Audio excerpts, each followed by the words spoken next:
ଭାରତ ଫେରିଲେ ବିଶ୍ୱବିଜେତା team India ଖେଳାଳି। ଦିଲ୍ଲୀ ବିମାନବନ୍ଦରରେ ଭବ୍ୟ ସ୍ୱାଗତ। ଦିନ 11ଟାରେ ଚାମ୍ପିୟନ୍ସକୁ ଭେଟିବେ ପ୍ରଧାନମନ୍ତ୍ରୀ। ବାରବାଡୋସରୁ ଭାରତ ଫେରିଛନ୍ତି ବିଶ୍ୱବିଜେତା ଟିମ୍ ଇଣ୍ଡିଆ। ସ୍ୱତନ୍ତ୍ର ଚାର୍ଟର୍ଡ ଫ୍ଲାଇଟ୍ରେ ଦିଲ୍ଲୀରେ ପହଞ୍ଚିବା ପରେ ଖେଳାଳିଙ୍କୁ ଭବ୍ୟ ସ୍ୱାଗତ କରାଯାଇଛି। ରୋହିତ ବାହିନୀଙ୍କ ଗୋଟିଏ ଝଲକ ପାଇବା ପାଇଁ ରାତିରୁ ବିମାନବନ୍ଦର ବାହାରେ ଭିଡ଼ ଜମାଇଛନ୍ତି ହଜାର ହଜାର ପ୍ରଶଂସକ। 9:30ରେ ପ୍ରଧାନମନ୍ତ୍ରୀଙ୍କୁ ସାକ୍ଷାତ କରିବାକୁ ଯାତ୍ରା କରିବେ ରୋହିତ ବାହିନୀ।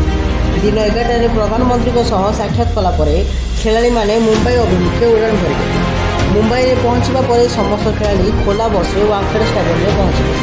ସେଠାରେ ବିସିସିଆଇ ସମ୍ପାଦକ ଜୟ ଶାହାଙ୍କୁ ବିଶ୍ୱକପ୍ ଟ୍ରଫି ଦେବେ ଅଧିନାୟକ ରୋହିତ ଶର୍ମା।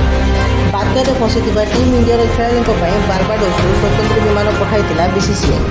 ଏହି ବିମାନରେ ଖେଳାଳିଙ୍କ ସହ ସହଯୋଗୀ ଷ୍ଟାଫ୍, ଖେଳାଳିଙ୍କ ପରିବାର ସଦସ୍ୟ, ବିସିସିଆଇର କିଛି ସଦସ୍ୟ, ଭାରତୀୟ ଗଣମାଧ୍ୟମର କିଛି ସଦସ୍ୟ ଭାରତ ଫେରିଛନ୍ତି।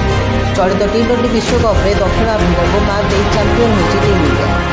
ଦୀର୍ଘ 17 ବର୍ଷ ପରେ ପୁଣି ଥରେ ଟି-20 ବିଶ୍ୱକପ୍ ଚାମ୍ପିୟନ୍ ହୋଇଛି ଭାରତୀୟ ଦଳ।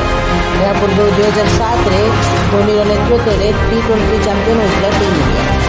ରିପୋର୍ଟ ଜାଗ୍ରତ 24 ନ୍ୟୁଜ୍।